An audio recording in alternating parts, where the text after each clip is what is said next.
High বন্ধুরা, আমি আমের আচার করছি, তো চলুন দেখবেন। বন্ধুরা, আমি আমের আচার করছি, তো আমটাকে সিদ্ধ করে নিচ্ছি ভালো করে।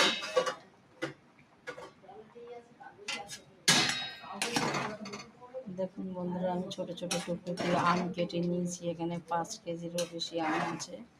একে আমি সিদ্ধ করে নিচ্ছি। একে জলটা ফেলি, রোদে শুকিয়ে নুন হলদি দিই, তারপরে মশলা দিয়ে আচারটা তৈরি করব। কেন এটা গাছ থেকে পাড়া আম না, পড়ে যায় সেই পুরনো আম। আমাদের গাছে হয়েছে আম দেশে বাড়িতে। তো এই আমের চাটনি রাত্রি করেছিলাম, আর এখন আচারে করব। এর মধ্যে আবার কাঁঠাল দেবো, কাঁঠাল দিয়ে আমটা তৈরি করবো। তো এখন আমটা আগে তৈরি করব, কাঁঠালের আচারটা পরে তৈরি করব।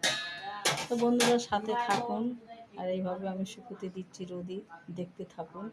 এবার এই জলটা আমি ফেলে দেবো গাড়ি। ভালো করে দেখুন আম সিদ্ধ হচ্ছে।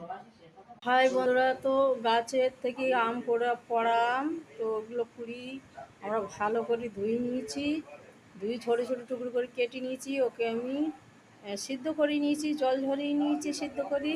এবার নুন হলদি লাগিয়ে দেবো, আর অল্প মাত্রা করে গুঁড়ো, শুকনো লঙ্কার গুঁড়ো একটুখানি ফেলে দেবো কালারের জন্য। পরে মশলা ভেজে ওকে দিতে হবে। তো চলুন, আমি এই যে একটুখানি পাচ্ছি এখন ভিডিও ছাড়বো, ওইটুখানি দেখাচ্ছি। নুন হলদি লাগাবো, ওই জলটা শুকিয়ে এসছে। আমি এখানে জানলার কাছে রোদ এসেছিলো, রোদে দিয়েছিলাম আমটাকে। চলুন দেখাচ্ছি বন্ধুরা। দেখুন এখানে জানলার কাছে এখানে রোদ্দুর আসছে, এই যে আমি দেখাচ্ছি, এখান দিয়ে রোদ্দুর আসছে। এই জানলাতে আমি শুকিয়ে দিয়েছি, পাখার হাওয়া চলছে ঘরে। তো দেখুন আমি জলকে শুকিয়ে দিয়েছি, আমের জল সব শুকিয়ে গেছে। তো সিদ্ধ করে এখানে ঢেলে নিয়েছি, নরম হয়ে গেছে আমটা। এটা রোজ খাবার জন্য ডাল ভাতে দেখুন গলে গেছে। এবার নুন হলদি, এবার হালকা ভাজা মশলা দিয়ে দেবো, তো তৈরি হয়ে যাবে। আর ভালো খাঁটি সরষের তেল দিতে হবে, দিয়ে ভালো করে রাখতে হবে আমটাকে, একটু রোদে দিতে হবে। তো বন্ধুরা সাথে নুন দিয়ে দিলাম ছিটিয়ে, এর মধ্যে যে আমি হলদি দিয়ে দিচ্ছি কালারের জন্য, লঙ্কার গুঁড়ো দিয়ে দিচ্ছি, এর মধ্যে কালার হয়ে যাবে।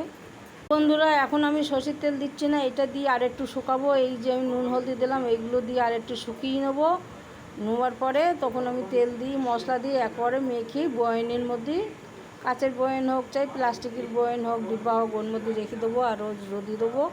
তো বন্ধুরা সাথে থাকুন, আর একটু আমি নুন দেওয়া দেখিয়ে দিচ্ছি। নুন যত আচারে থাকবে, আচারটা একটু ভালো থাকবে নুন হলদিটা। বন্ধুরা আর একটু হলদি দিয়ে দিলাম। এই যে বন্ধুরা দেখলে আমি নুন হলদি দিয়েছি, কিরকম লাগলো লাইক করে যাবেন, শেয়ার করে যাবেন, সাবস্ক্রাইবটা